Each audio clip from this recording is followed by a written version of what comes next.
If I asked you to name all the wars America's engaged in right this minute, you might overlook one launched 40 years ago this month. Yes, I said 40 years.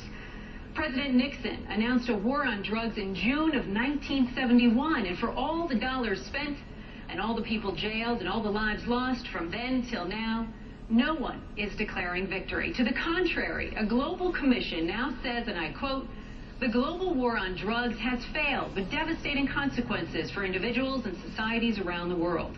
And this is not just any commission. Members include former Federal Reserve Chairman Paul Volcker, former UN Secretary General Kofi Annan, and aviation tycoon Richard Branson. They point out that just in the past decade, worldwide illegal drug use has kept on rising, anywhere from 8% in the case of marijuana to almost 35% for opiates, heroin, morphine, and the like. In the U.S. alone, just over 14% of the population used some kind of illegal drug in 2008. That is the top line here, and the trends don't seem encouraging. So what should the U.S. and the world be doing?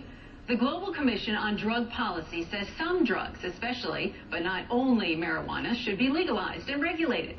The panel says that would undermine the power of organized crime and safeguard health and security.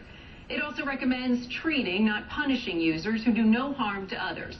And it says we need to educate young people with more than mere slogans. Now, before we get much further into this, I want to bring in a man who's fought the drug war from a California courtroom for years. Jim Gray is a retired trial judge in Orange County. He's also been a Republican candidate for Congress, a Libertarian candidate for Senate, and he's written a book entitled Why Our Drug Laws Have Failed. He joins me by phone now from Newport Beach. Judge Gray, thank you for talking with us about this. You agree what's being done isn't working.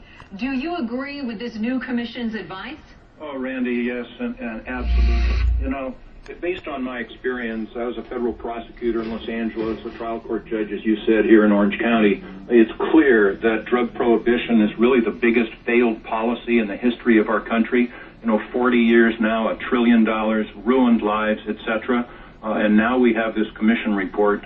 Honestly, I felt that when we had Proposition 19 on the ballot here in California in 2010, the wind was finally at our backs to address drug policy reform. Now with this commission report, I think we actually see the light at the end of the tunnel.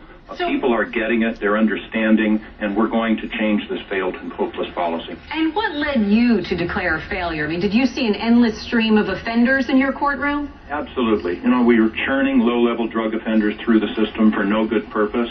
We would arrest and incarcerate even heavy, big-time dealers. Does that mean that cocaine was no longer available on the streets of our towns and cities? No. Just meant that it was an employment opportunity for someone else.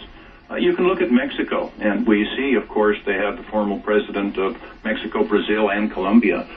They don't have drug problems in those countries. They really don't, but they have unbelievable drug money problems, and it's our drug money, of course, that is killing these tens of thousands of people now in Mexico, and it goes on, and it's, of course, coming into our country as well. It is not a good thing.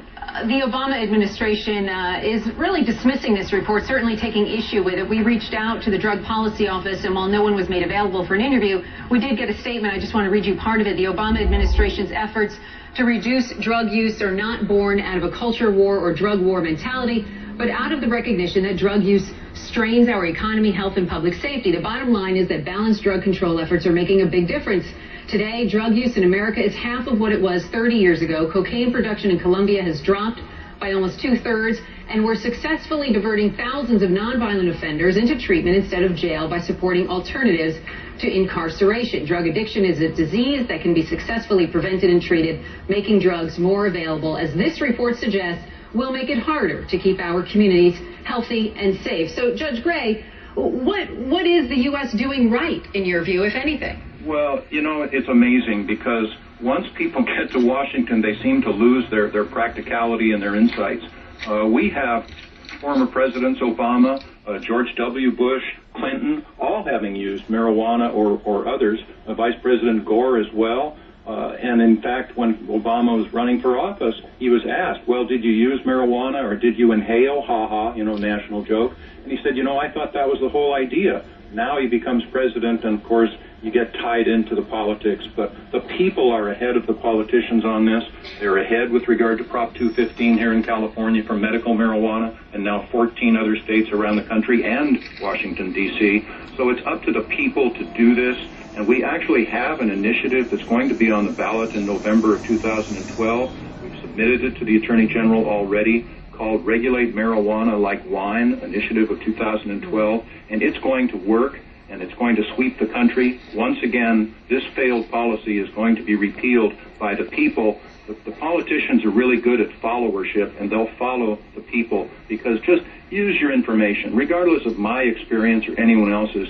Everyone watching this, just use your own and ask the question, are we in better shape now because we've spent all of these trillions of dollars in the last 40 years, incarcerated all of these people, ruined people's families, caused people in Mexico and here to die and be kidnapped, etc.? It's time to repeal drug prohibition, and this commission report is a major step toward that goal. All right, Judge Jim Gray, thank you for your time, and thank you for weighing in on this very controversial issue. We much appreciate that. Good luck to us all. Thank you. And we want to know what you think about this topic. Has the war